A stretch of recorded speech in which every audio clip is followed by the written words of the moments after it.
salam sejahtera buat kita semua. Salam sehat, salam semangat. Kita masih dalam kondisi pandemi COVID-19. Tentunya kita harus selalu menjaga kesehatan kita agar kita selalu sehat dan terhindar dari pandemi COVID-19. Jangan lupa 3 hal yang perlu yang harus kita lakukan untuk menghindari virus corona ini. Pertama, gunakan masker ketika keluar rumah. Yang kedua, cuci tangan menggunakan sabun minimal 20 detik. Dan yang ketiga, hindari kerumunan serta jaga jarak. Oke? Dan jangan lupa ya, olahraga teratur agar imun tubuh kita menjadi bagus. Baik, anak-anak, hari ini kita akan melanjutkan pembelajaran kita di tema 3, tokoh dan penemuan. Subtema 2. Sekarangnya masuk ke pembelajaran 1, halaman 61 sampai dengan halaman 68 untuk buku revisi 2018. Baik, sebelum kita memulai pembelajaran, jangan lupa agar channel ini bermanfaat dan berkembang, silakan tekan like, kemudian subscribe, dan jangan lupa share ke teman-teman kalian ya, agar channel ini semakin mantap. Oke? Baik. Seperti biasanya, sebelum kita mulai pembelajaran, tentunya Bapak akan menyampaikan tujuan-tujuan pembelajaran kita hari ini. Adapun tujuan pembelajaran hari ini adalah yang pertama, dengan nanti kita membaca, kita mampu menyebutkan informasi penting dari teks eksplanasi yang dibaca tentang manfaat penemuan televisi dengan tepat. Kemudian diharapkan juga setelah membaca kita mampu menulis informasi penting dari teks eksplanasi yang dibaca tentang manfaat penemuan televisi dalam bentuk peta pikiran dengan sistematis.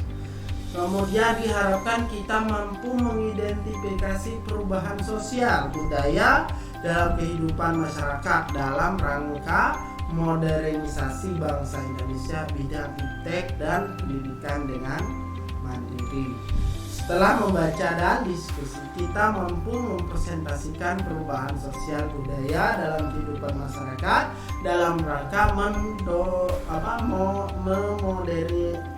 memodernisasi bangsa Indonesia di bidang iptek dan pendidikan dengan mandiri.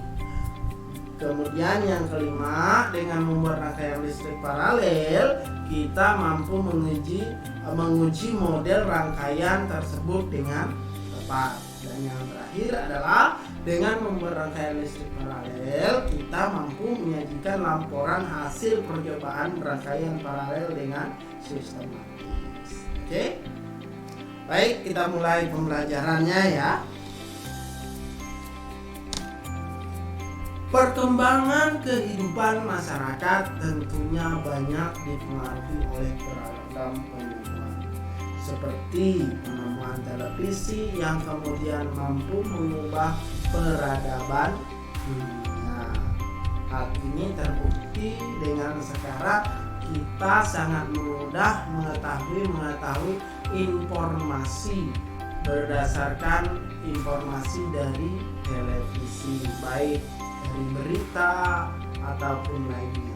Pada zaman dulu kita hanya bisa mendengarkan melalui radio, tetapi sekarang kita sudah bisa melihat secara langsung. Orangnya di Jakarta, kita juga bisa ketika sedang siaran langsung di Jakarta sana orang main bola, kita bisa melihatnya secara langsung melalui media televisi. Sedangkan dulu paling bisa kita mendengarkan melalui radio, sekarang sudah bisa melihat secara langsung ya. Oke, ayo membaca Si Kotak Ajaib. John Longibard lahir di Skotlandia pada tanggal 13 Agustus 1888. Ia adalah penemu yang pada kesempatan itu untuk pertama kalinya menunjukkan bahwa gambar hidup dapat ditransmisikan melalui pesawat yang sekarang dikenal sebagai televisi. Baird mendemonstrasikan televisi di depan para bapak-bapak dan ibu-ibu di Royal Institute London untuk pertama kalinya pada tahun 1925. Seiring dengan perkembangannya teknologi, lalu televisi kemudian terus berkembang hingga menjadi semakin canggih seperti di saat ini. Prinsip kerja televisi secara umum adalah mengubah sinyal elektronik dan magnetik menjadi gambar dan suara. Sinyal tersebut berupa gelombang elektromagnetik, yaitu gelombang yang terdiri atas medan magnet dan medan listrik. Gelombang elektromagnet dapat merambat, dipantulkan, dan dibiaskan tanpa media perantara. Gambar yang kita lihat di layar televisi adalah hasil produksi dari sebuah kamera. Pada awalnya, objek gambar yang ditangkap kamera akan diubah menjadi sinyal. Gelombang elektromagnetik. Sinyal tersebut akan ditransmisikan oleh pemancar ke pesawat penerima pada televisi. Pesawat televisi akan mengubah sinyal yang diterima menjadi objek gambar yang utuh sesuai dengan objek yang ditransmisikan dalam bentuk hitam putih ataupun berwarna. Jadi, televisi adalah sebuah media telekomunikasi yang berfungsi sebagai penerima siaran gambar bergerak beserta suara. Kata televisi pun merupakan gabungan dari bahasa Yunani, yaitu tele artinya jauh dan bahasa Latin visio artinya penglihatan, sehingga televisi dapat diartikan sebagai alat komunikasi jarak jauh yang menggunakan media visual atau penglihatan. Penemuan televisi juga dikategorikan sebagai penemuan besar yang mampu mengubah peradaban dunia. Dan televisi ini merupakan alat komunikasi satu arah, ya, berbeda dengan telepon atau handphone, ya. Itu merupakan alat komunikasi dua arah, artinya kita bisa langsung berbicara dengan orang lain, sementara televisi kita hanya bisa mendengarkan, tidak bisa berbicara dengan orang yang ada di dalamnya. Ya, baik. Baca kembali teks tersebut dengan teliti. Tuliskan informasi penting dalam setiap paragraf. Diagram berikut. Kira-kira paragraf 1, topik masalah, itu informasi pentingnya apa?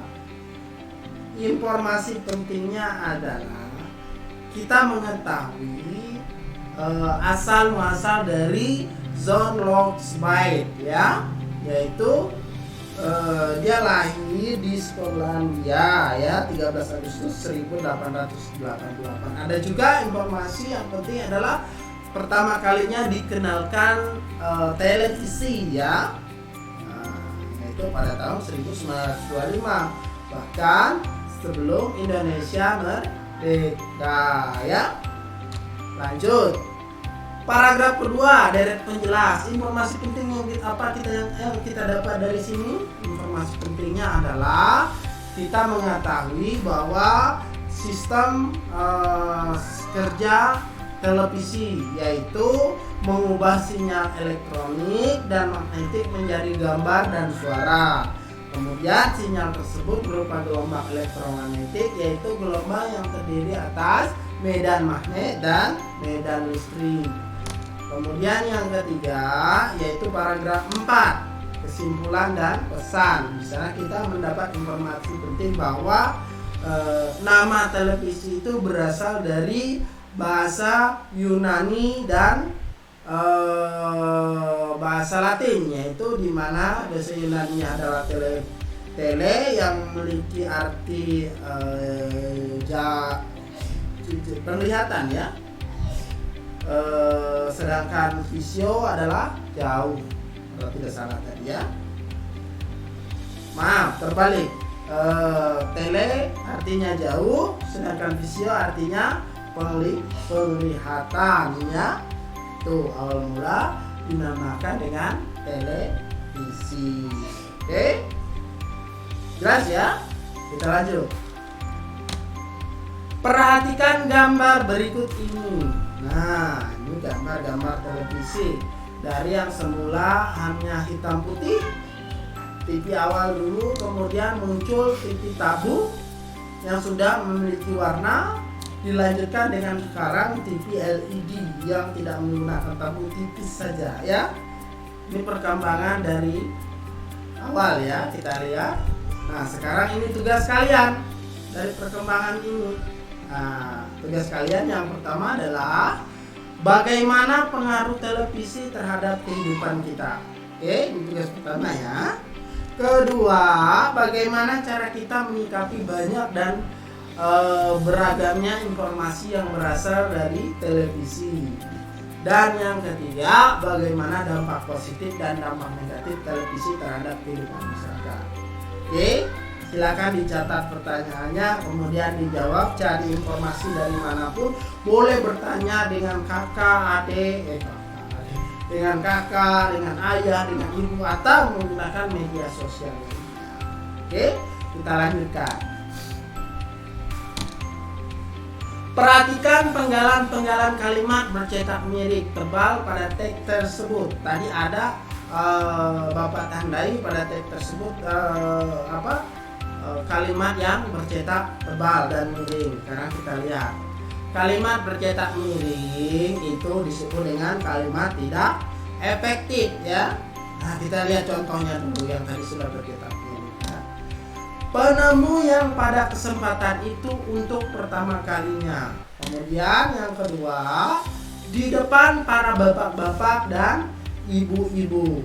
Kemudian yang ketiga, lalu televisi kemudian terus berkembang. Nah, kalimat-kalimat ini merupakan kalimat tidak efektif. Kenapa? Kita lihat contohnya nih di nomor 2. Di depan para bapak-bapak dan ibu-ibu. Para itu menunjukkan banyak. Jadi tidak perlu lagi bapaknya 2 kali, ibunya 2 kali. Cukup di depan para bapak dan ibu.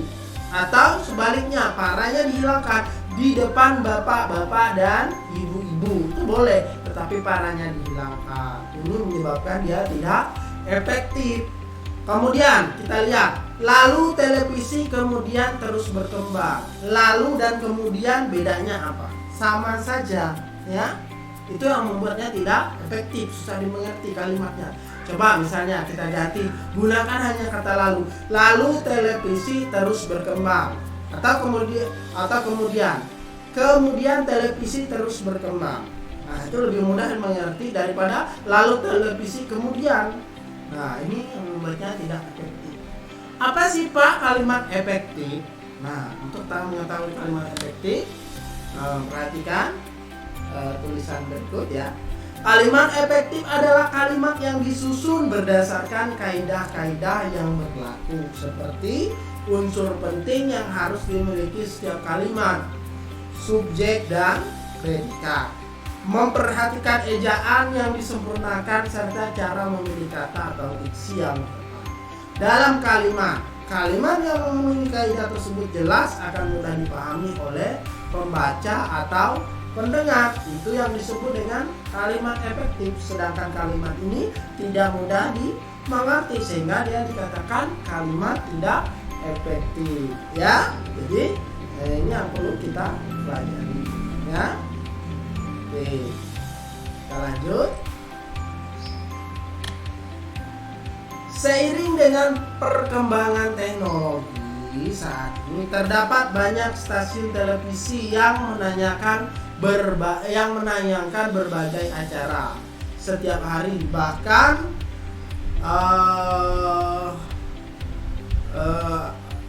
hampir selama 24 jam penuh.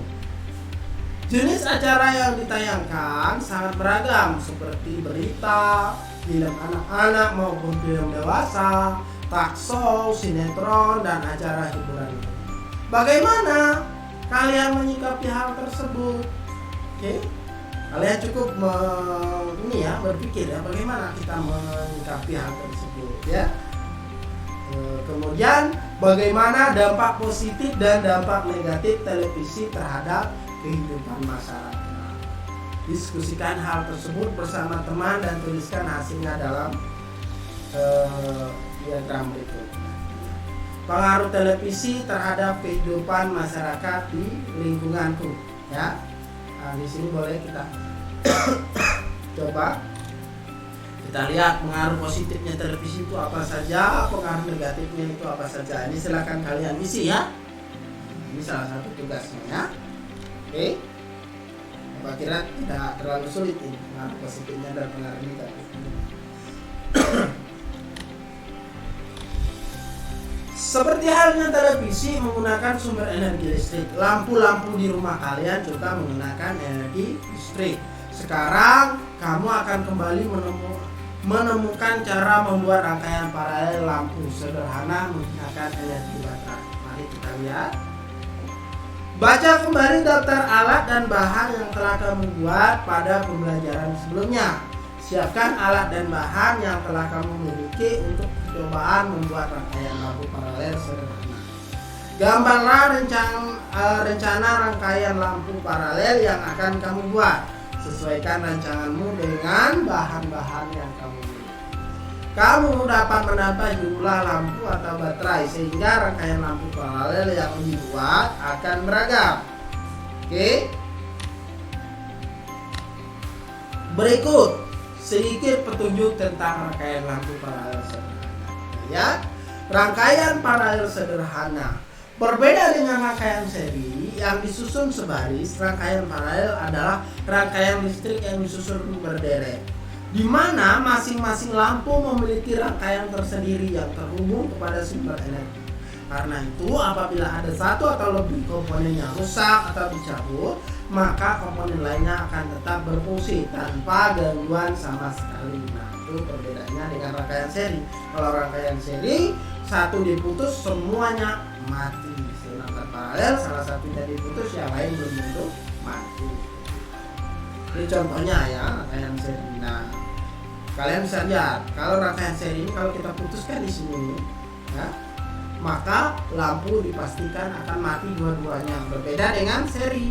Kalau ini kita putuskan di sini, yang lampu ini tetap hidup. Kalau kita putuskan di sini, maka ini tetap hidup ya, seperti itu. Jelas ya? Kecuali yang diputus adalah langsung sumber dari energi listriknya, yaitu dari baterai. Di sini kita putus, maka dua-duanya akan putus.